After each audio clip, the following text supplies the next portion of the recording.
What's going on, y'all? This is ESSO. You now tuned into the Lifestyle Connoisseur. Yeah.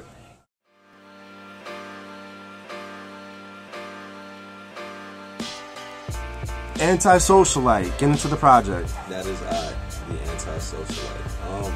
The Anti-Socialite pretty much came about after I was being extremely social. I was actually out almost like every night for a good 3 months after Off the Wall came out, and I just decided I wanted to fall back, and there was kind of like a certain emptiness from just being out all the time but not being productive in my career.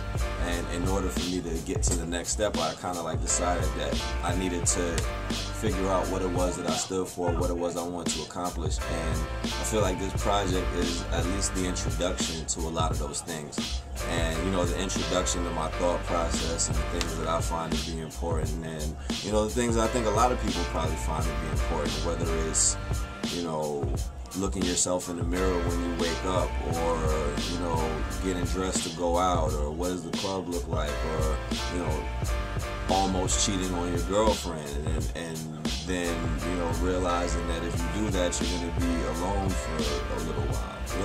These are all of the things that are addressed on the project. So it was something that I really kind of had to step away and kind of dig deep for, and I think I'm way better for having actually allowed myself to step back and do that. The first single is New York, New York, produced by Renaissance. Yep. How much Renaissance is on here? Is it just the one song, or does he have more? No, I wanted this because I think it's important at this point, after the success of Off the Wall, it's really important for me to kind of create my own sound and really establish what it is that my sound is going to be. So Renaissance is an important part of that. My man Woody is an important part of that. And then I have one other group of producers I'm working with out of Brooklyn called emcee. So there are only 3 producers on the whole project. I think Rennie has 8. I think Woody has 5. And MV has 1. Okay. So yeah, it's really, really in-house people. We really sat, and it would be like I would listen to, I might just hear a song and want to sample it, and I would send it to them, and then they would send me a draft of the beat, and we'd go back and forth and fix the beat up, and then once the beat was where we wanted it, I would write to it, and we would just do that over and over again. Some of the tracks weren't samples, some of them were, but it was a really, really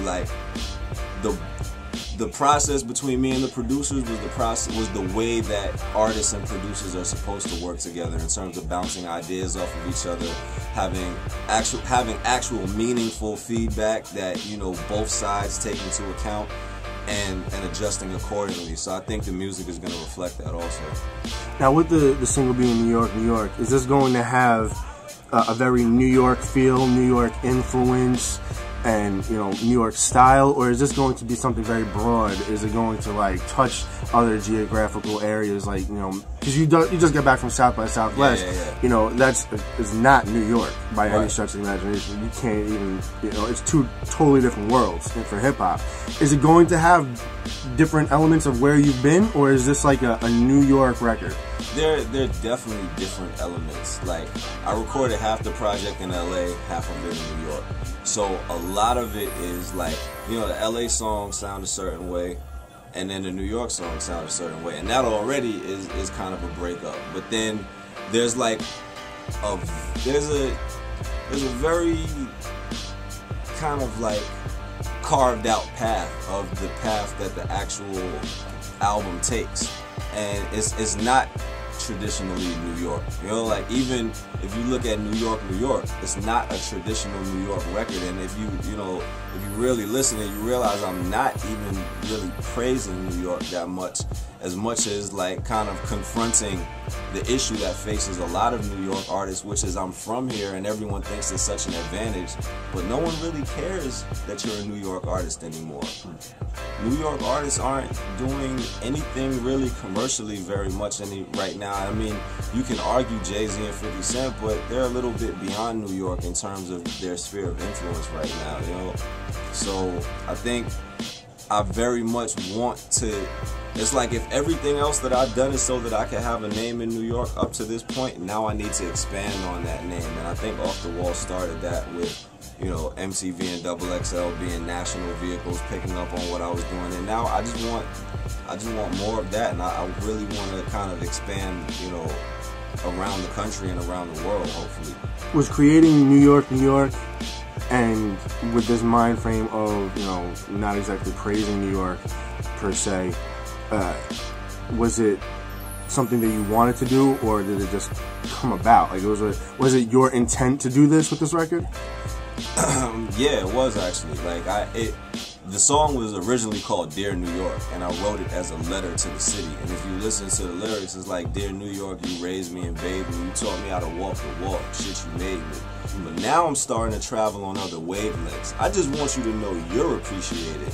You know, and then I'm saying all of these things about where I want to go, even though my sound might not be traditional, we're both one of a kind, so unconventional. You know, like all of these different elements of what makes New York what it is are the same elements that make me what I am because I grew up here. So it's like, you know, if New York is the melting pot and we have so many different cultures and different types of people and people walking different walks of life that live here, why can't we have different artists in rap expressing different visions of what they see? We don't all see the same thing. You know, I don't see the same thing as everybody else, so it would be whack of me to then go and just try and mimic what everybody else expects of a New York artist. I can't really do that. So New York was almost like me telling New York, look, this is what I want to do, but please know that I still understand that you are the reason that I'm the type of person that I am right now. And I think it was more that type of a tribute than it was like, hey, New York is the greatest city in the world, you know? You got a record, Dress Smart, obviously coming from Harlem. Harlem dictates a lot of the fashion community, not just New York, everywhere. But that's a different concept to me from listening than the New York record. Yeah. What kind of concepts can people expect on this album?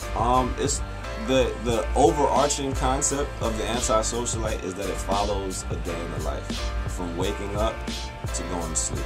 So all of the different things that I may encounter over the course of one day are represented somehow through the concepts on the project. So the wake up is like the introduction, that's me actually waking up. Like there's a hidden intro on there that was the real actual me waking up intro, which if you listen hard enough you'll find that also. But there are all sorts of different things on there. Like there's a song like Alone that, you know, just talks about feeling like you're alone in the world, even around your best friends sometimes. There's a song like Getaway where, you know, it's talking about feeling like you're surrounded by a lot of things that you can't get away from. There's a song like, let's see, Heads Will Roll, which is just like, you know, a real feel-good party song. There's a song like I'm the Shit, which is like you in the club and you know you're fresh and, you know, everyone's looking at you and you feel like you're the shit. You know, so it's like all of these different emotions and feelings and thoughts throughout the course of the day are represented by these songs. Like there's a song called Growing Pains where, you know, I talk about the struggle to become what it is that you've decided that you want to be in your life. You know, all of these things are just represented throughout different songs on there.